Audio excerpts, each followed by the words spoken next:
Bendiga, Dios te guarde y la paz de mi Señor Jesucristo sea con todos ustedes. Aquí de nuevo, tu hermano Pedro.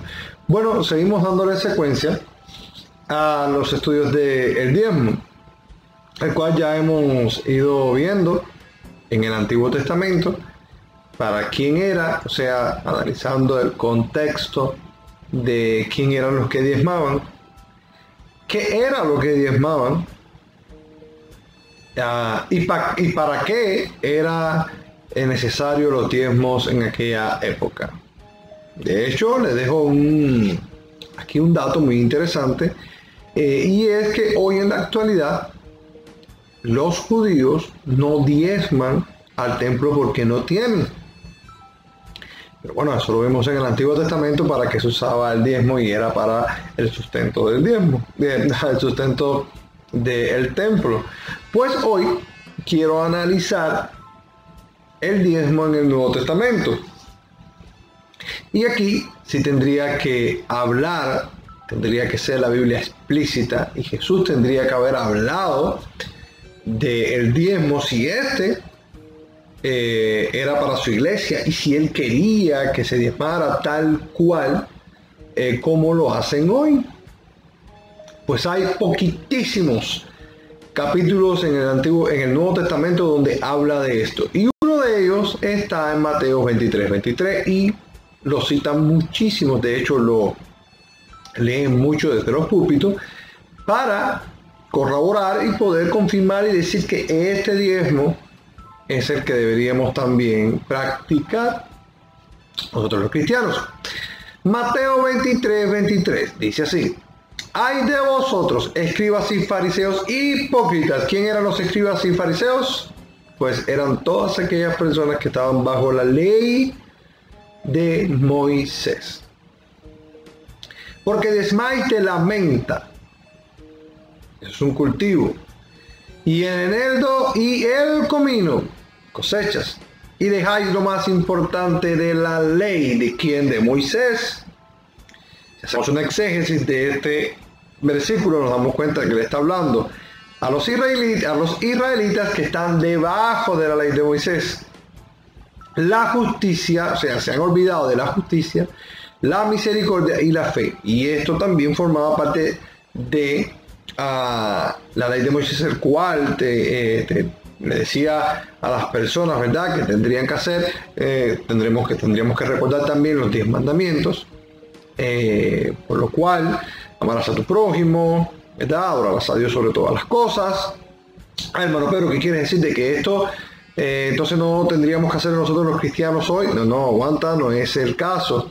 Pero estas cosas que estaban bajo la ley, el diezmo, tanto como los sacrificios de libaciones, la matanza de los animales, esto fue abolido. Ahora, ¿por qué lo otro no? Porque dice la Biblia que esto fue, la ley moral todo esto fue abolido y empezó a hacer ordenanzas. Entonces, una ordenanza moralmente tiene más peso que la ley de Moisés, y de hecho no es obligatorio, no lo hace porque ama a Jesús, pero no porque obligadamente tú tengas que diezmar, porque hoy no cumplimos los requisitos por lo cual tengamos que diezmar, porque no tenemos el campo, ni mucho menos llevamos las cosas a los folios, pero sí amamos al prójimo, y eso es una ley eterna que el Señor nos dejó establecida.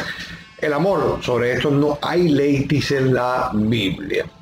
Por eso le dice que es necesario hacer esto sin dejar de hacer aquello. Otro texto que usan es Lucas 18, del 9 al 14, y esta es la parábola del fariseo y el publicano. Y dice así, a partir del versículo 9: a unos que confiaban en sí mismos como justos y menospreciaban a los otros, dijo también esta parábola. 2 hombres subieron al templo a orar. Uno era fariseo. Vemos la referencia, ¿verdad? Hacemos alusión al primer versículo que vimos arriba en Lucas 18. Es que decía que los que subieron, los que estaban de lo que se le había olvidado al otro, que era que diezmaba de esto y de lo otro y de lo otro, que eran fariseos, ¿verdad? Y se habían olvidado lo más importante de la ley. De hecho, no está en Lucas, está en Mateo 23. Y entonces volvemos al capítulo ahora en Lucas, donde dice: a unos que confiaban en sí mismos como justos y menospreciaban a los otros, dijo también esta parábola. Versículo 10. Dos hombres subieron al templo a orar. Uno era fariseo y el otro publicano. El fariseo, puesto en pies, oraba consigo mismo de esta manera: Dios, te doy gracias porque no soy como los otros hombres, o sea, él era el bueno de la película, ladrones, injustos, adúlteros, ni aún como este publicano. Publicanos eran los que recogían los impuestos. Ayuno 2 veces a la semana, doy diezmo de todo lo que gano. Y fíjense aquí dice: doy diezmo de todo lo que gano. ¿Se dan cuenta? Este era un fariseo. Mas el publicano, estando lejos, no quería ni aún alzar los ojos al cielo, sino que se golpeaba el pecho diciendo: Dios sé propicio a mí, que soy pecador, ¿verdad? Y dice: Señor, os digo que este descendió a su casa justificado, o sea, el publicano, antes que el otro, porque cualquiera que se enaltezca es humillado y el que se humille será enaltecido.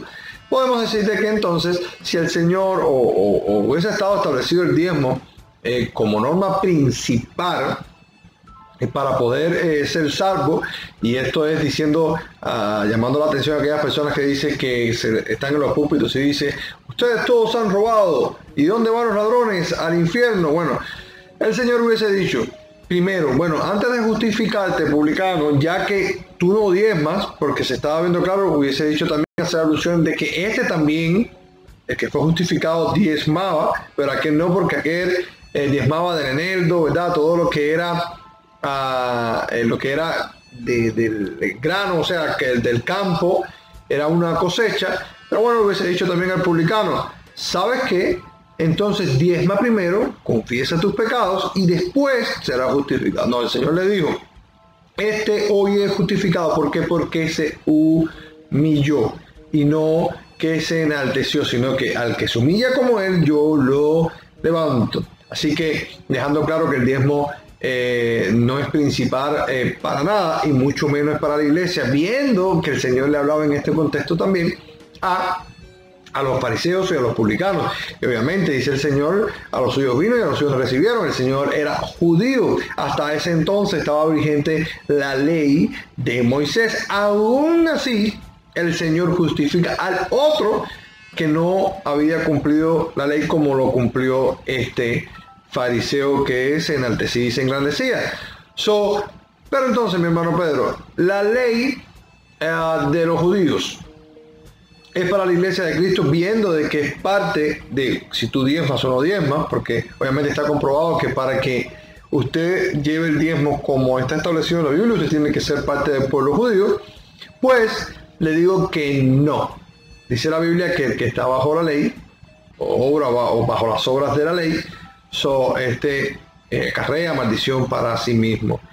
Para mí, yo llevo la ley de Cristo. ¿Cuál es la ley de Cristo? Romanos 10:4, porque el fin de la ley es Cristo, para justicia de todo aquel que creaba, porque usted cree, usted ama al Señor, usted da de lo que tiene, como dice la palabra de Dios, ¿verdad? Con amor, no por necesidad, ¿verdad? No para que nadie lo vea, como este fariseo, sino que lo hace porque ya ahora usted ama a Cristo y usted sabe que la obra del Señor es manifestada porque usted da para el reino de los cielos. Entonces usted se empieza a hacer tesoros en los cielos. Gálatas 5:18 dice: pero si soy guiado por el Espíritu, entonces no estás bajo la ley. Definitivamente no. Y aquí hay una advertencia muy clásica que nos deja Santiago 2, del 8 al 10. Si en verdad cumplís la ley real, o sea, la ley que el Señor le dejó a los judíos, conforme a las Escrituras, amarás a tu prójimo como a ti mismo, bien hacéis. Pero si hacéis excepción de personas, cometéis pecados y quedáis presos, o sea, quedáis convictos por la ley, como transgresores. Porque cualquiera que guarde toda la ley, pero ofendiera en un punto, hace culpable de todo. Entonces, si usted practica el diezmo, debería de practicar los más de 3 diezmos que hay en la Biblia como judío, y debería de practicar también el año de remisión y todos los sacrificios y todas las 613 leyes que practican los judíos. Por eso no es, creo yo, que está demostrado en la palabra del Señor que no es para la iglesia el diezmo. La ley de Cristo está en Gálatas 6, el versículo 2, que dice: sobrellevad uno las cargas de los otros y cumplir la ley de Cristo.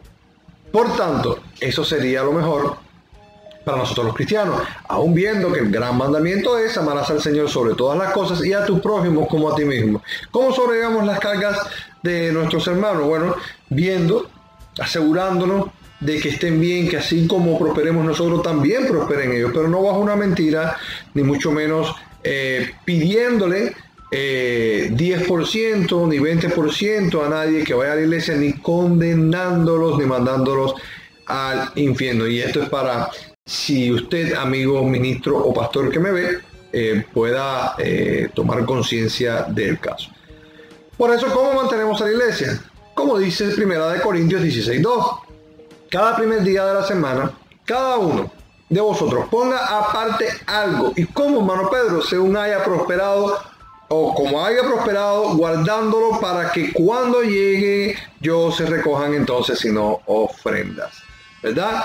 Por eso le damos gracias al Señor por esa estructura que nos ha dejado para la iglesia, sabiendo que ahora la ofrenda es más que el diezmo, porque no estás atado, ¿verdad? No estás limitado a tener que dar el 10%. De hecho, deberíamos de darle nuestra vida completa al Señor, o sea, así sean nuestras horas, así sea nuestra familia. Recuerden, la Biblia dice que quien deje a padre, madre, hijo, hija, todo lo que tenga por causa de mi nombre, yo le daré 1000 veces más. Pues no lo hacemos por interés, lo hacemos porque lo amamos y buscamos el reino de los cielos y su justicia, y el Señor nos dará 1000 veces más, por amor a su nombre. Te bendigo en el nombre de Cristo Jesús. Ya sabe, no se deje condenar. No hay diezmo para la iglesia de Jesús. Paz.